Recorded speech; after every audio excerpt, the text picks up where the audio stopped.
بسم الله الرحمن الرحيم سبح لله ما في السماوات وما في الأرض وهو العزيز الحكيم هو الذي أخرج الذين كفروا من أهل الكتاب من ديارهم لأول الحشر ما ظننتم أن يخرجوا وظنوا أنهم مانعتهم حصونهم من الله فأتاهم الله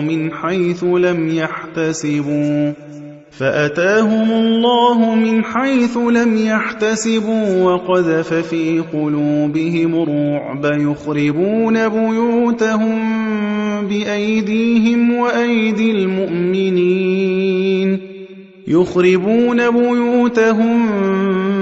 بأيديهم وأيدي المؤمنين فاعتبروا يا أولي الأبصار ولولا أن كتب الله عليهم الجلاء لعذبهم في الدنيا ولهم في الآخرة عذاب النار ذلك بأنهم شاقوا الله ورسوله ومن يشاق الله فإن الله شديد العقاب ما قطعتم من لينة أو تركتموها قائمة على أصولها فبإذن الله وليخزي الفاسقين وما أفاء الله على رسوله منهم فما أوجفتم عليه من خيل ولا ركاب ولكن الله يسلط رسله على من يشاء والله على كل شيء قدير ما أفاء الله على رسوله من أهل القرى فلله وللرسول ولذي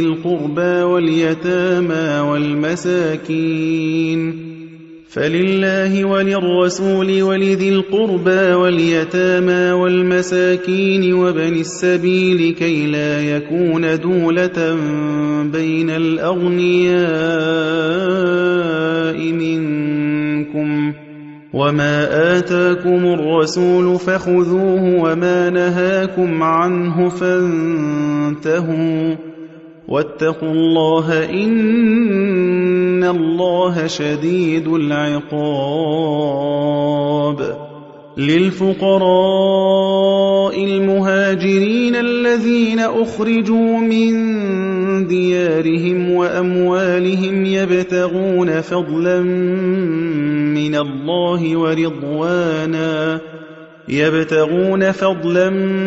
من الله ورضوانا وينصرون الله ورسوله أولئك هم الصادقون والذين تبوأوا الدار والإيمان من قبلهم يحبون من هاجر إليهم ولا يجدون في صدورهم حاجة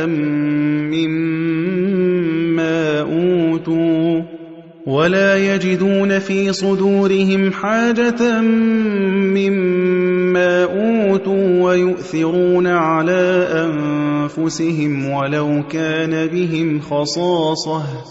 ومن يوق شح نفسه فأولئك هم المفلحون والذين جاءوا من بعدهم يقولون ربنا اغفر لنا ولإخواننا الذين سبقونا بالإيمان ولا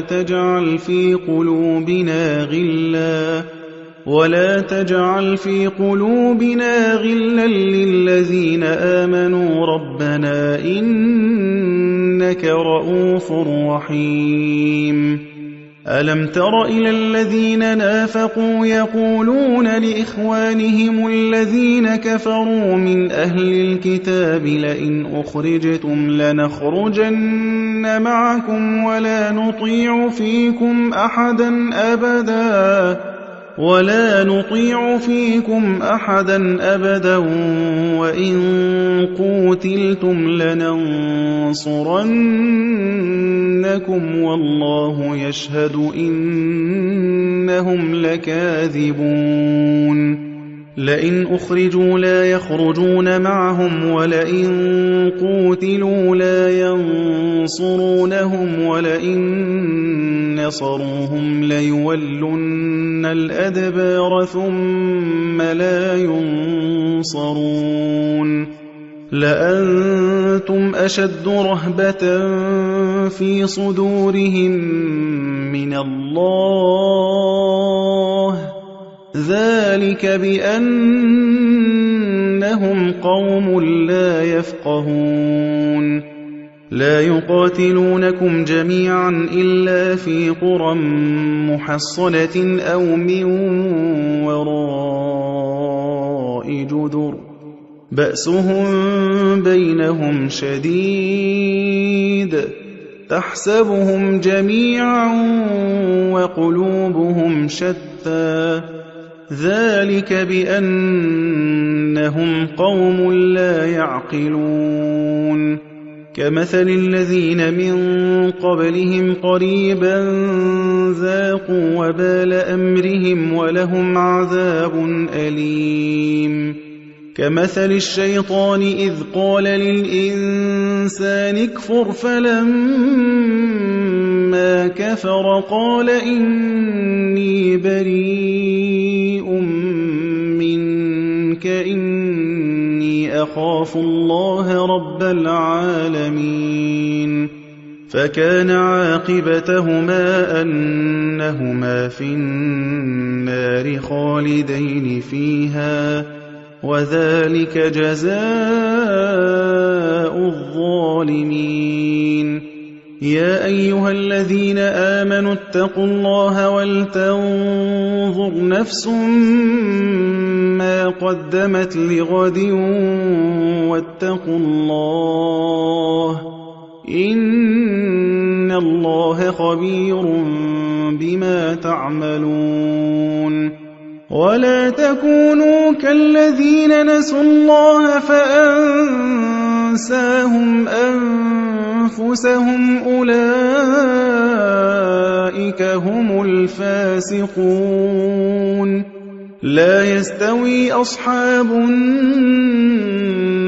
وأصحاب الجنة أصحاب الجنة هم الفائزون لو أنزلنا هذا القرآن على جبل لرأيته خاشعا متصدعا من خشية الله وتلك الأمثال نضربها للناس لعلهم يتفكرون هو الله الذي لا إله إلا هو عالم الغيب والشهادة هو الرحمن الرحيم هو الله الذي لا إله إلا هو الملك القدوس السلام المؤمن المهيمن العزيز الجبار المتكبر سبحان الله عما يشركون هو الله الخالق البارئ المصور له الأسماء الحسنى يسبح له ما في السماوات والأرض وهو العزيز الحكيم